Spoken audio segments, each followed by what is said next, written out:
Bom, vamos ao texto de hoje, no Evangelho de Mateus, no capítulo 22. Nós vamos falar hoje sobre a questão dos tributos, dos impostos, de como Jesus lidou com essa situação embaraçosa que eles tentaram colocar o nosso Senhor. Vamos ler a partir do versículo 15. Mateus 22, a partir do versículo 15.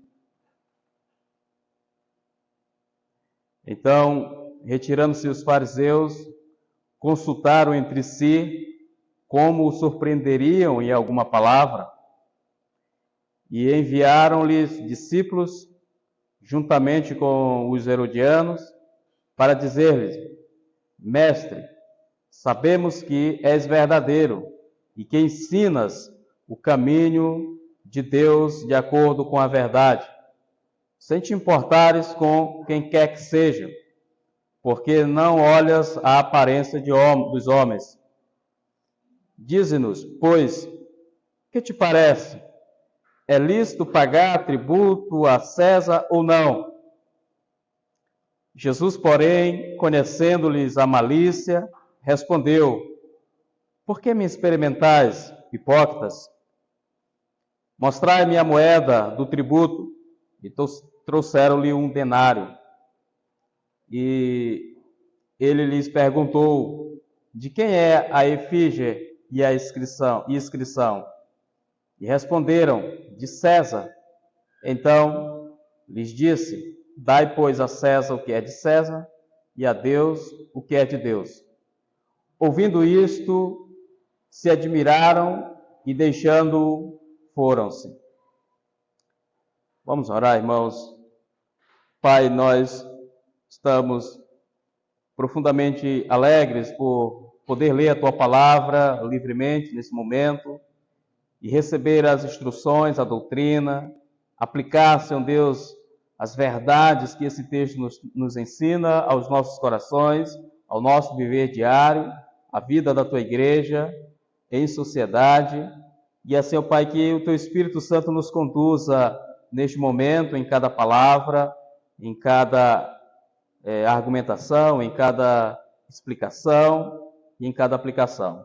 Pai, que o Senhor Deus nos conduza neste momento, no nome de Jesus. Amém. Amém. Irmãos, o contexto dessa passagem é bem conhecido já dos irmãos que têm acompanhado a exposição bíblica desde o primeiro capítulo de Mateus até aqui o capítulo 22. E se assim Deus nos conceder graça, saúde, misericórdia, nós chegaremos ao capítulo 28 do Evangelho de Mateus, como já fizemos com diversos outros livros da Bíblia. E o contexto é que Jesus chegou de maneira triunfal em Jerusalém.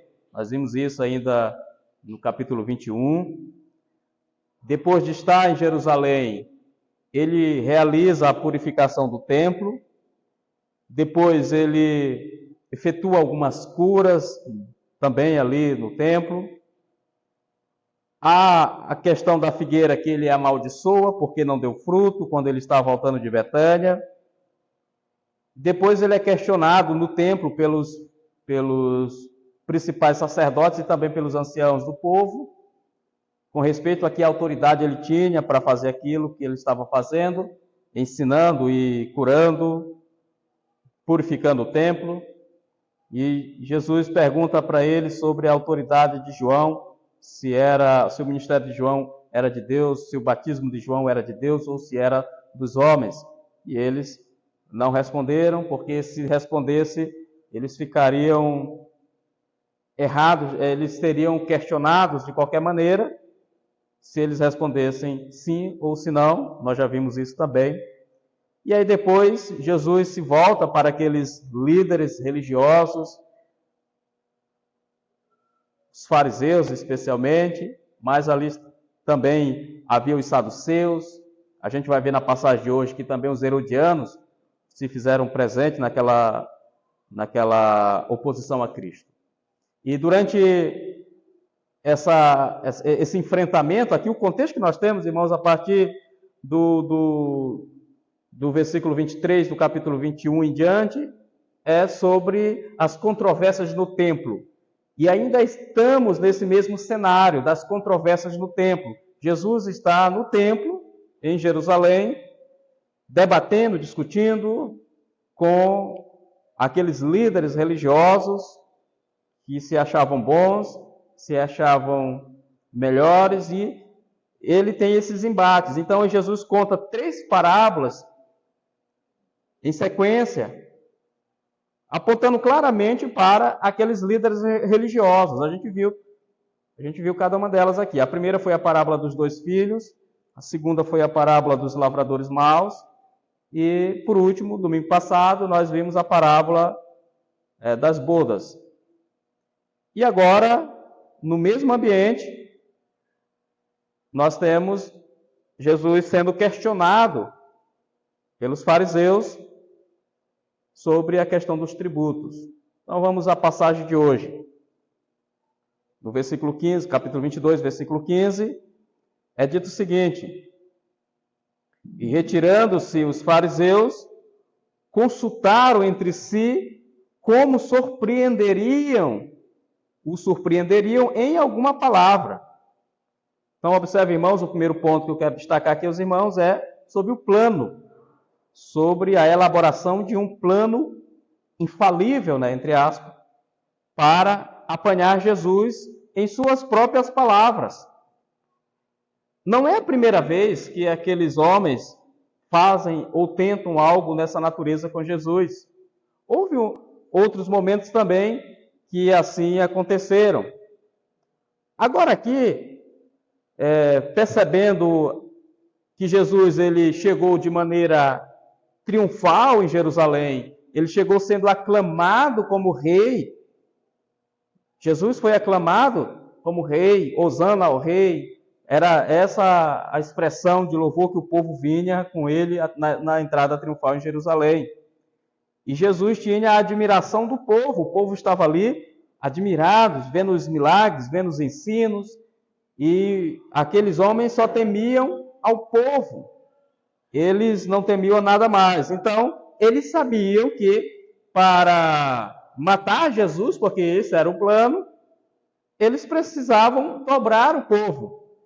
Eles precisavam conquistar o povo ou colocar Jesus contra as pessoas ou as multidões, para que as multidões pudessem clamar por sua morte, como de fato aconteceu.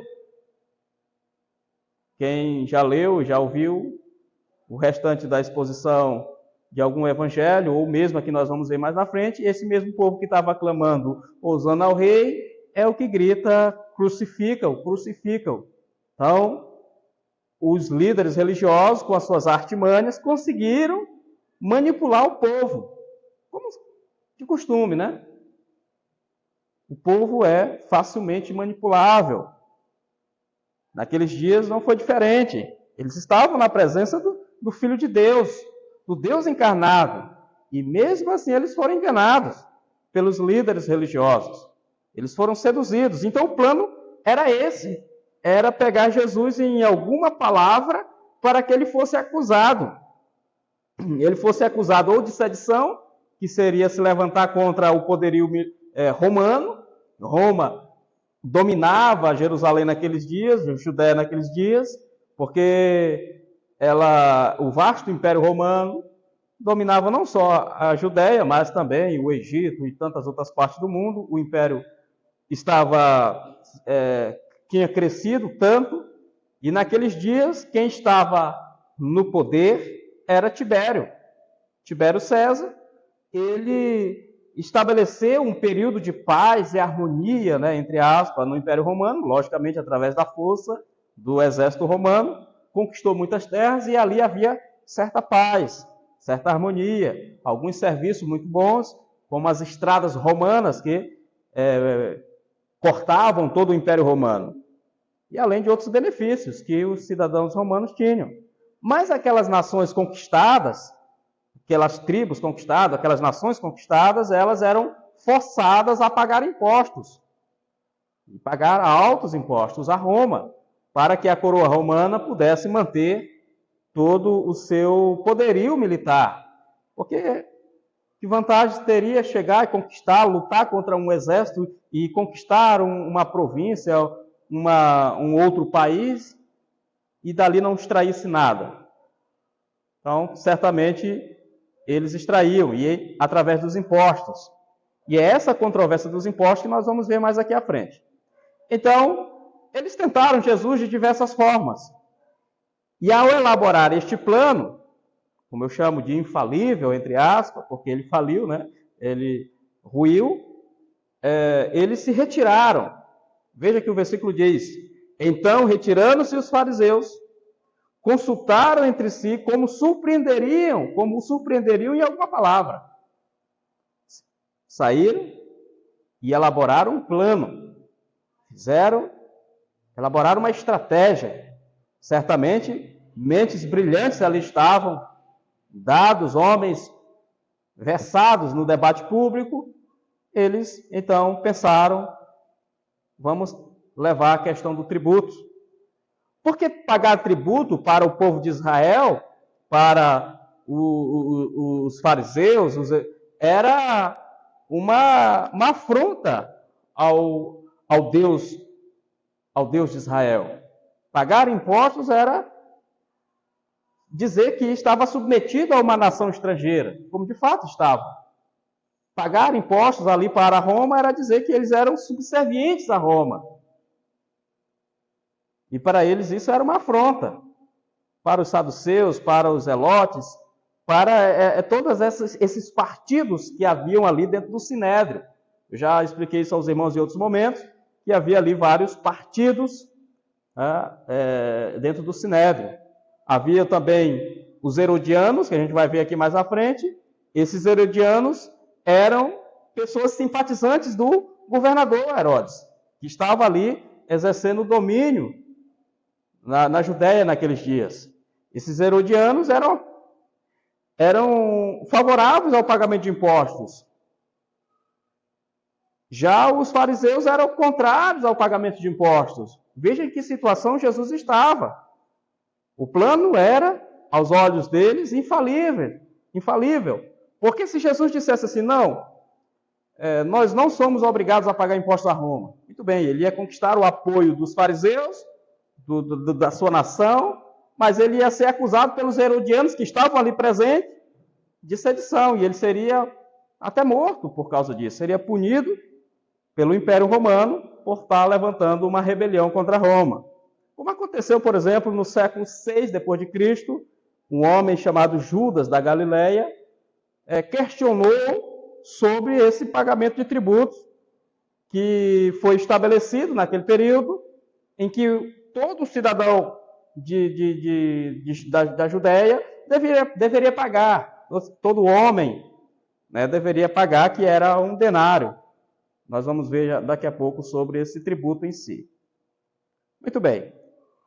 Então, os fariseus e outros, os saduceus, os zelotes, que eram esses partidos, vamos dizer, religiosos, mas eram mais partidos políticos também, tinham toda essa natureza ali. Eles se dividiam, eles se degladiavam, eles eram inimigos, eles eram inimigos mortais. Os fariseus, os herodianos, os saduceus também, a gente vai ver várias controvérsias dos saduceus, inclusive o tema do próximo domingo será com respeito à ressurreição, que foi levantada pelos saduceus. Nós já vimos isso também no livro de Atos dos Apóstolos, como eles brigavam entre si, apesar de fazerem parte do mesmo sinédrio, de serem judeus e tudo mais, mas eles eram rivais. Mas naquele momento, irmãos, o que eles fazem? Eles elaboram um plano, e a primeira coisa que eles fazem, dizem o seguinte: vamos fazer uma frente ampla. Reuniram vários partidos para derrotarem um inimigo comum, Cristo, o Senhor. Então fizeram uma frente ampla. Os herodianos, que eram servos, né, e que bajulavam o governador. Os fariseus que achavam que Herodes era um usurpador do trono de Davi, eles eram inimigos mortais, mas nesse momento eles se uniram para lutarem contra um inimigo comum que era Cristo. Para eles, Cristo era o inimigo a ser derrotado. Então, no versículo, o texto vai continuar falando, eles precisavam de uma prova, de algo contundente para poder acusar Jesus. E naquele plano deles ali era perfeito. Se Jesus se colocasse do lado dos romanos, seria acusado de traidor, teria traído a sua nação, seu povo. Se Jesus se colocasse do lado dos judeus ali, do povo de Judá, de Israel, ele seria acusado de sedição, também seria punido pelos herodianos, que levariam Jesus à presença do governador por estar se levantando contra o Império Romano. Era uma situação difícil. Quem joga xadrez deveria saber, seria um xeque-mate. Estaria sem saída. Então, naquele momento, daquele xeque-mate, enquanto eles não viram nenhuma saída, e Jesus tinha uma, brilhante ainda. Não era nada de xeque-mate. Então, na verdade, o xeque-mate voltou contra os seus acusadores. Então, eles acusaram, e eles queriam, na verdade, que Jesus fosse acusado com as suas próprias palavras, que Jesus dissesse alguma coisa, que Jesus falasse algo para ser levado ao tribunal, para que ele fosse julgado e condenado, porque o que eles queriam de fato era a morte de Cristo. Como conseguiram? A gente vai ver no decorrer da exposição deste livro. Então, o segundo ponto que eu destaco aos irmãos aqui é sobre a questão da execução do plano. Eles elaboraram um plano, segundo eles, infalível. Então, um plano é elaborado e um plano é executado. Eles vão lá executar o plano. Os fariseus mesmo, os líderes, como é dito lá no princípio, quando eles fizeram as primeiras controvérsias com Jesus, que eram os líderes religiosos, né, os principais sacerdotes e os anciãos do povo, eles não foram mesmo. Eles de si mesmos não foram. Mas eles enviaram seus discípulos. Eles prepararam os discípulos e enviaram. No Evangelho de Lucas, que também essa passagem é narrada, vai dizer ali que eram espias, eram espiões. Numa tradução mais direta, seriam espiões, seriam agentes secretos dos fariseus, dos líderes religiosos, para ficarem ali caminhando junto com Jesus Cristo, dando a aparência de homens piedosos, para, naquele momento oportuno, dar o bote ou preparar a armadilha para que Jesus caísse em suas próprias palavras. Então, o Evangelho de Lucas vai falar desses espias, né, desses espiões, desses homens que agiam secretamente com o propósito de sondar algo de Jesus, que ele dissesse, que ele falasse, para que ele fosse levado aos tribunais. Aqui no Evangelho de Mateus fala que foram os discípulos dos fariseus e também os herodianos, como já mencionei. Então eles vão. Qual é a ideia? Eles não vão agora confrontar Jesus. Que autoridade? Quem te deu essa autoridade? Nada disso. Eles vão de uma maneira muito mais sutil. Eles começam com a bajulação. A bajulação é uma técnica muito comum nos dias atuais também. As pessoas chegam e começam a usar palavras de bajulação. Veja o que é dito no versículo 16.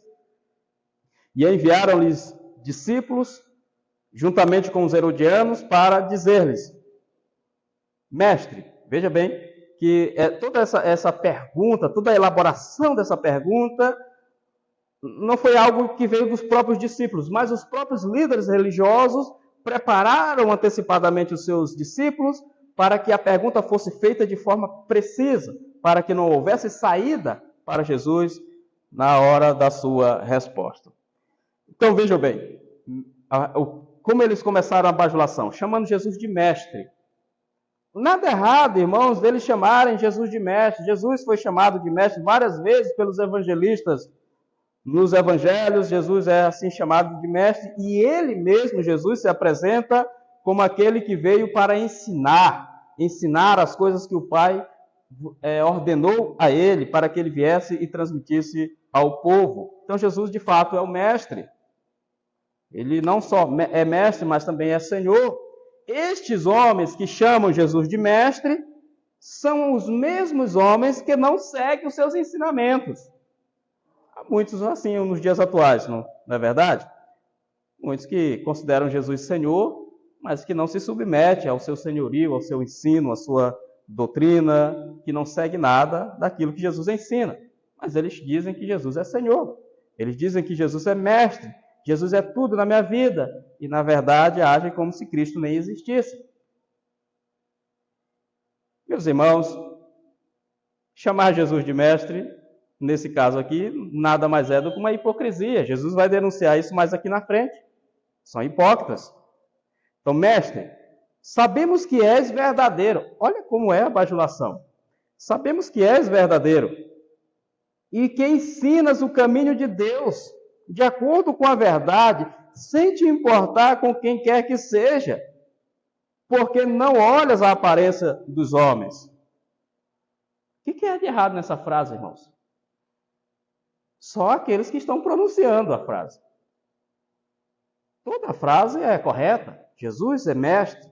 Jesus ensina a verdade, ele é verdadeiro, ele ensina o caminho de Deus. E ensinar o caminho de Deus aqui é no sentido de que ele ensina como as pessoas devem viver de acordo com a palavra de Deus. Tá entendendo? Então, é nesse sentido. E que ele fala com a verdade, e ele não vê as pessoas, ele não se importa com a aparência. Não é porque o imperador está ali, não é porque tem um líder religioso famoso aqui, que ele vai deixar de falar. Ele fala o que precisa ser dito. A frase está perfeita. A única coisa errada aqui são as pessoas que pronunciaram ela. Tá? Então, se fosse aos pastores dos dias atuais, aos líderes dos dias atuais, eles seriam facilmente enganados. Eles seriam facilmente seduzidos com palavras como essas. Ah, muito bem, obrigado, meu irmão. Deus abençoe. Mas Jesus não, irmãos. Jesus conhece a intimidade. Jesus conhece o nosso íntimo, ele sabe distinguir perfeitamente o joio do trigo. Então veja bem que ele é dito assim, olha, eles dizem, né? Mestre, sabemos que és verdadeiro e que ensinas o caminho de Deus de acordo com a verdade, sem te importares com quem quer que seja. Porque não olhas a aparência dos homens. Ou seja, então de fato é isso mesmo, Jesus é assim. Mas o que eles fizeram mais na frente? No versículo 17, isso aqui eles estão executando o plano deles. Eu já falei da elaboração do plano, eles elaboraram isso perfeitamente, agora eles estão executando aquele plano. Então, qual foi a grande pergunta? Toda essa bajulação para fazer a seguinte pergunta, versículo 17. Dize-nos, pois, que te parece? Ou seja, qual a tua opinião? O que você acha? É lícito pagar tributos a César ou não? Meus irmãos, que pergunta, né? Vamos lá, rapidamente aqui. Eu gostaria de falar um pouquinho sobre César, só para os irmãos entenderem. Que é tão famosa essa frase, esse verso? Então, César é um título do imperador romano, que foi primeiramente herdado de Júlio César e sua família. Então, depois disso, nós vamos ver na Bíblia sendo chamado de César, Augusto, em Lucas capítulo 2. Nós vamos ver também Tibério, que nesse caso aqui, César é Tibério César. Tá? Então, quando eu estou falando aqui, nós estamos falando do reinado do imperador Tibério. Tibério foi imperador de Roma. E também nós temos no capítulo 17 de Atos dos Apóstolos uma alusão a César, que é Cláudio, o imperador Cláudio. E também nós temos aqui também no Novo Testamento a Nero, que é talvez um dos mais famosos, mais conhecidos César da história da igreja, porque foi ele, e durante o seu reinado, que Paulo, Pedro foram assassinados. Nero foi aquele louco que queimou quase a metade de Roma para colocar a culpa nos cristãos.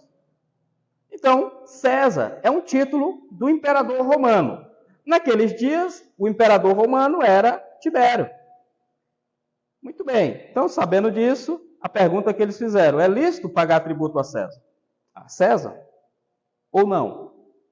Como eu já disse no início, os irmãos, a situação que Jesus se encontrou ali, humanamente era sem saída, porque se ele dissesse sim, devemos pagar tributo a César. Então, os judeus, o povo de Israel, ficaria revoltado com Jesus. Seria uma traição ao seu país, ao seu povo. Porque para eles, pagar tributo a uma nação estrangeira, a um pagão, como era Tibério César, era uma blasfêmia, era uma afronta a Deus. De fato, se Jesus dissesse não devemos pagar tributo a César, ele ia agradar o seu povo, os fariseus iam ficar felizes, os líderes religiosos iam ficar muito felizes. No entanto, os herodianos que estavam ali presentes junto com ele, acompanhando, iam levá-lo imediatamente a Herodes e acusá-lo de sedição, porque ele estava se levantando contra a coroa romana e seria morto certamente. Então era uma situação complicada. Mas vamos ver qual foi a reação de Jesus. Eu chamo de a contraofensiva de Jesus. Estou muito ligado na guerra da Ucrânia e estou acompanhando a contraofensiva ucraniana. Então vamos ver a contraofensiva de Jesus neste momento. Qual foi a reação de Jesus? No versículo 18, Jesus é dito o seguinte: porém, conhecendo-lhes a malícia, respondeu: por que me experimentais, hipócritas? Esse é o primeiro tiro que Jesus dá nos seus opositores. É o tiro de advertência. Por que me experimentais, hipócritas? Tá? Depois ele responde o seguinte, no versículo 19: mostrai-me a moeda do tributo. E aí trouxeram-lhe um denário. Irmãos, alguns vão dizer o seguinte: Jesus disse que pediu uma moeda de tributo para eles para demonstrar que ele era pobre, não tinha nem mesmo um denário ali, nenhum dos seus discípulos também tinha. Essa é uma interpretação talvez um pouco duvidosa. Mas, talvez uma outra interpretação possível, que seja mais apropriada, é de que Jesus queria que o dinheiro saísse do próprio bolso dos líderes religiosos, dos fariseus, dos herodianos e daqueles que ali estavam, para mostrar que eles usavam a moeda corrente no Império Romano. Então, se eles usavam a moeda corrente no Império Romano, eles eram súditos romanos. Eles deveriam pagar impostos a Roma. Talvez essa seja a interpretação mais apropriada. Então, trouxeram-lhe um denário. Um denário, para quem eu já expliquei isso aos irmãos, era uma moeda de prata e ela correspondia a uma diária de um trabalhador médio. Tá? Então, a pessoa trabalhou um dia, então seria o salário de um dia. E isso deveria ser pago, os tributos deveriam ser pagos na tesouraria do Império. Certamente estava por ali, espalhado em algum momento, em algum local. Deveria ser pago. Muito bem. O que tinha de especial nessa moeda que Jesus pediu para que eles trouxessem? No versículo 20, é dito o seguinte: e ele lhes perguntou: de quem é a efígie e a inscrição? A efígie aqui, irmãos, é a imagem. Os irmãos sabem, toda moeda normalmente tem uma imagem e tem alguns dizeres, alguma inscrição, o valor e tudo mais. Então, no denário daqueles dias, daquela moeda para pagar o tributo, havia a imagem de Tibério César. De um lado, havia a cabeça, né, o desenho ali, a moldura, a cabeça de Tibério César. E havia uma inscrição que dizia Tibério César, filho do divino Augusto. Preste bem atenção. De um lado havia a cabeça de Tibério e escrito estava Tibério César, filho do divino Augusto. Ou seja, Tibério era uma divindade. Augusto, seu pai, era uma divindade. E eles reclamavam para si adoração. Então, prova disso que César era adorado, que tempos depois, muitos cristãos foram mortos porque não se curvaram e não adoraram a César. Os cristãos eram lançados nas arenas para serem devorados pelos animais. Eles eram mortos de todas as formas, porque não se curvavam e não adoravam ao imperador que se considerava um Deus. Então, vejam bem, de um lado estava a imagem, a cabeça de Tibério, e escrito estava Tibério César, filho do divino Augusto. Do outro lado da moeda, tinha a imagem de Tibério de novo. Só que agora ele assentado no seu trono, vestido em roupas de sacerdote, em manto sacerdotal. E sabe o que estava escrito do outro lado? Pontífice Maximus. O que é Pontífice Maximus no latim? Era o sumo profeta, ou sumo sacerdote, na verdade. Né? Pontífice Maximus, sumo sacerdote. Esse é um título hoje, por exemplo, do Papa. Pontífice Máximo. Tá? Em outras palavras, é alguém que substitui o Cristo. Porque nós sabemos que Cristo é o sumo sacerdote. Não há outro sacerdote além de Cristo. Então esse título só pode ser dado a Deus, a Cristo, e não a homens. Então Pontífice Máximo era o que estava escrito lá na imagem onde onde Tibério César estava assentado no seu trono com roupa de sacerdotal. Por isso que Jesus perguntou, de quem é a imagem e a inscrição? Quando Jesus pergunta a imagem e a inscrição, ele está se referindo a essa moeda e nessas descrições que eu estou fazendo aqui para os irmãos. E aí as pessoas responderam, de César.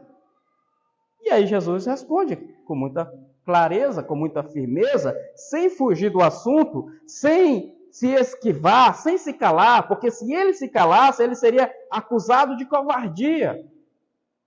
Então Jesus falou, então dai a César o que é de César, dai, pois, a César o que é de César, e a Deus o que é de Deus. Vocês não são súditos romanos, ou vocês acabaram de tirar do bolso aí uma moeda romana?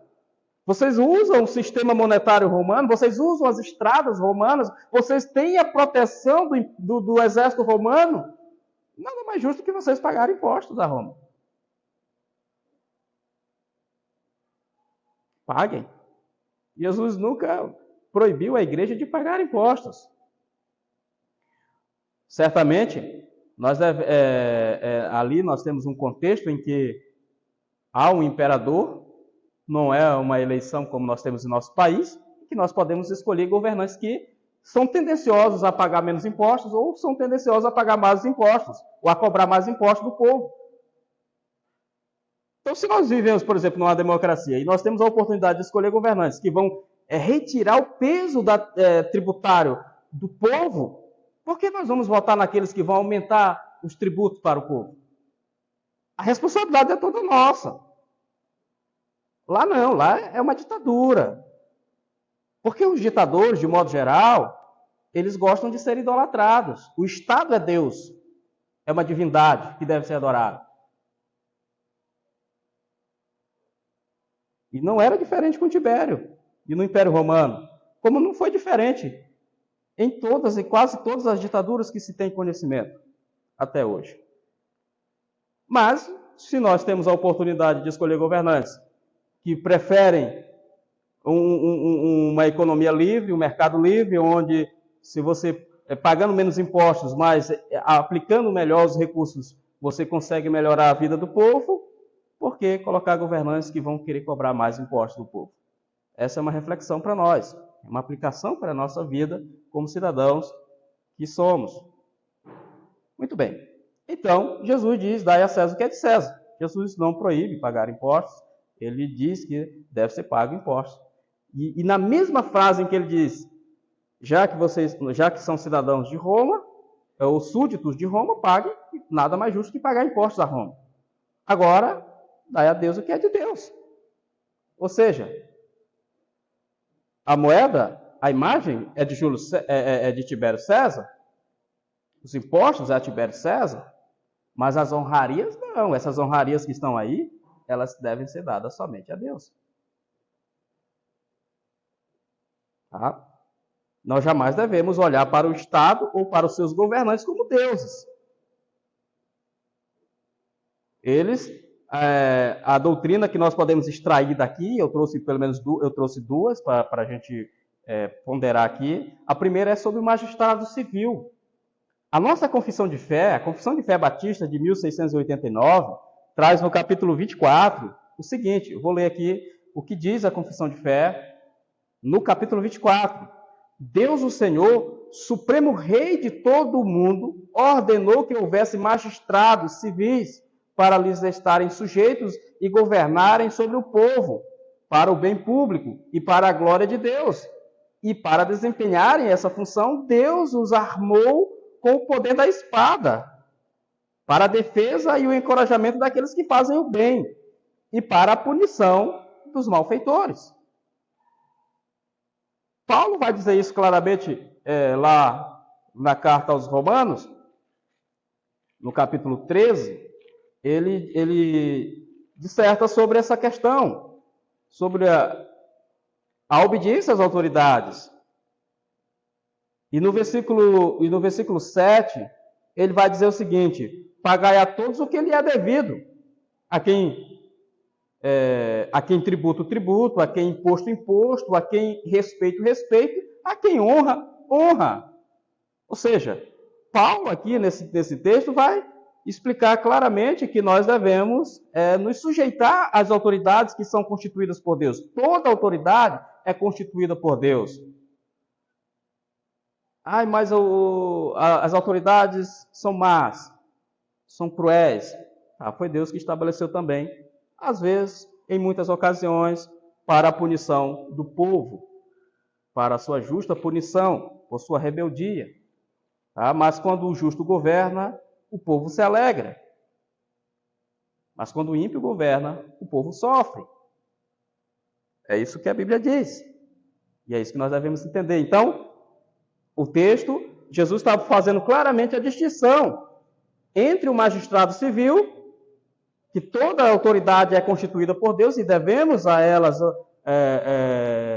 a obediência, mas nós jamais devemos colocá-las no lugar de Deus. Então, a quem tributo, tributo, a quem honra, a quem glória, glória. Então, veja bem, então devemos pagar tributos às autoridades? Sim, nunca adorá-las, jamais. Então, o outro princípio que a gente extraiu aqui, a outra doutrina bíblica é Deus é o único Senhor.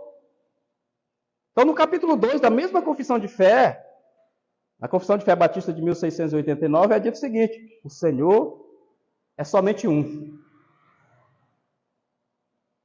Então, Pontífice Máximos é somente Cristo. Divino é somente Cristo, não há outro Deus. Tibério pode se declarar divino. Os líderes mundiais podem se declarar divinos, mas só quem é divino somente Deus, somente Cristo, o Senhor. Então jamais devemos confundir isso. Então Jesus diz, olha, respeite as autoridades, obedeçam às autoridades, pague os impostos, mas honre a Deus, louve a Deus, exalte o Senhor, somente a Ele. Não terás outro Deus diante de mim, foi o que é dito lá no primeiro mandamento. Não devemos ter outro Deus além do nosso Senhor. Ele é o único Deus. Não farás para ti imagem de escultura, não adorarás. Não, nada disso. Então, é o único Senhor. Meus irmãos, separei aqui pelo menos três aplicações para a nossa vida, para o nosso dia a dia, a respeito dessa passagem. A primeira é: até os inimigos de Jesus admitem que ele é verdadeiro. Você já imaginou isso? Eu não gosto dele. Mas ele é um homem verdadeiro. Ele fala a verdade, ele diz o que pensa. Vocês já ouviram isso? Os inimigos de Cristo, mesmo tentando matá-lo, sabia que ele falava a verdade, mesmo sendo hipócritas, mas ele sabia que Jesus dizia a verdade. Irmãos, olhem para cá, preste atenção no que eu vou dizer agora. Por que o povo de hoje não escuta Jesus? Se ele diz a verdade, até os inimigos reconhecem que ele diz a verdade, que ele é verdadeiro, então possamos ouvi-lo, irmãos, hoje. Seguir os seus ensinamentos, porque são verdadeiros, e até os inimigos de Cristo reconhecem isso. A segunda lição, irmãos, é que nós somos cidadãos de dois reinos. Nós pertencemos a dois reinos. A um reino terreno e a um reino celestial. Eu acho que foi Lutero que escreveu um livro chamado a Autoridade Temporal, algo nesse sentido, para tratar sobre esse assunto. É uma literatura importante. Então, veja bem, irmãos, nós pertencemos a dois reinos. Nós somos cidadãos terrenos. Nós pertencemos ao reino terreno e ao reino celestial. Quanto ao reino terreno, nós somos brasileiros, vivemos em uma nação, seguimos as suas leis, os seus estatutos, devemos seguir as regras que estão estabelecidas neste grande país. Devemos obedecer às autoridades, devemos respeitá-las, devemos orar por elas. Paulo ensina isso. A Bíblia nos ensina que devemos orar pelas autoridades que são constituídas, para que elas venham agir de conformidade com aquilo que elas foram chamadas e designadas por Deus para ser. Devemos orar pelas autoridades. É o nosso dever como cidadãos. Devemos pagar os nossos impostos, para que nós possamos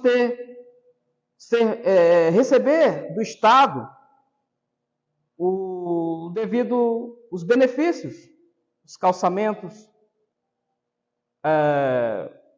por exemplo, educação. No nosso país, temos a educação pública. Tem alguns países que não tem, irmãos, a escola pública, só para os irmãos perceberem. Saúde pública, que nós temos, e outros países também não tem. Estados Unidos, por exemplo, não tem. Mas todo mundo quer morar lá. Por que será? Nós temos estradas péssimas, mas temos. Deveriam ser melhores, porque pagamos muitos impostos para isso. Então, nós temos benefícios que são, com o nosso dinheiro sendo pago, os impostos sendo pagos, são retribuídos a nós. Mas eu digo aos irmãos, a melhor coisa, o melhor lugar para o dinheiro do cidadão é no bolso do cidadão. Porque aí você faz o que você achar melhor. Então, esse é um princípio do capitalismo, tá, irmãos? O socialismo, o melhor local do dinheiro é no bolso do Estado.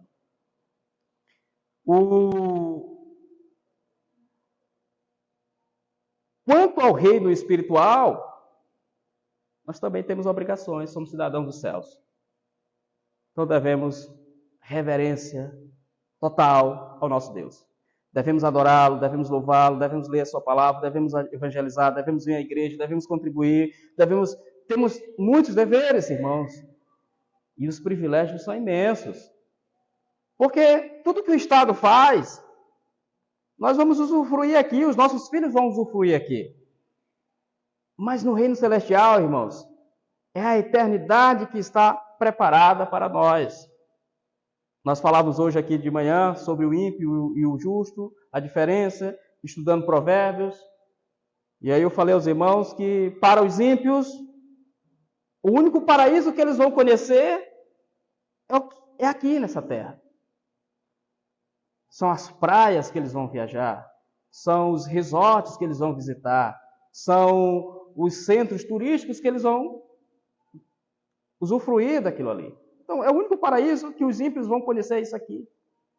No entanto, irmãos, para nós vivemos aqui nessa terra em tormentos, tribulações, perseguições, e nós teremos um futuro com o Senhor na eternidade de regozijo, de grandes bênçãos. Quanto aos ímpios, toda angústia e sofrimento eles vão levar por toda a eternidade no inferno. Essa é a diferença, irmãos. Somos cidadãos de dois reinos. Devemos fazer de tudo para o nosso país. Devemos dar a vida pelo nosso país, se for necessário. Devemos defender a pátria. Devemos defender a família. Devemos defender os valores cristãos. No entanto, nós devemos defender o reino de Deus, a palavra de Deus, pregar o Evangelho, anunciar o Evangelho, ser uma bênção para as pessoas olharem para nós e perceberem a diferença. Irmãos, essa é a segunda lição. Terceira, devemos reconhecer que toda autoridade ela é constituída por Deus e devemos obediência. Já falei sobre isso. Devemos obediência às autoridades. No entanto, se elas entrarem em choque com a vontade divina, devemos seguir o princípio de Atos dos Apóstolos, capítulo 5, versículo 29. Qual é o princípio de Atos dos Apóstolos, capítulo 5, versículo 29? Pedro e João foram presos, depois de realizarem milagres ali, e as autoridades chamaram eles assim, e advertiram eles para que eles não mais pregassem em nome de Jesus, desse Nazareno, porque senão eles seriam presos de novo, eles seriam até castigados. E ameaçaram Pedro e João. E eles se viraram para as autoridades do Sinédrio e disseram: antes importa obedecer a Deus do que aos homens. Amém, irmãos?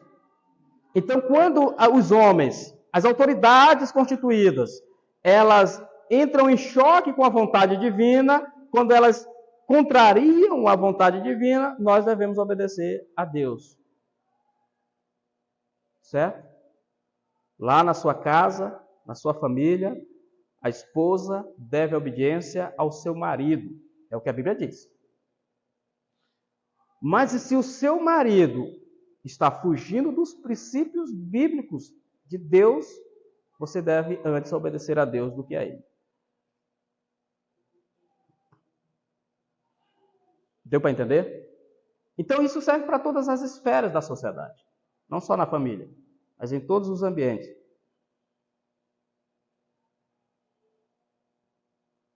Irmãos, essas são as lições que eu preparei. Há muitas outras, certamente, nós poderemos refletir melhor. Os irmãos leiam e releiam esse texto, eu peço. Se ficar qualquer dúvida no final, quem quiser ficar aqui para a gente conversar um pouco, a gente conversa até mais horas aí. E próximo domingo, se Deus nos permitir, vamos falar sobre a ressurreição, a controvérsia com os saduceus a respeito da ressurreição. Que Deus em Cristo abençoe a todos nós, possamos obedecer antes a Deus do que aos homens.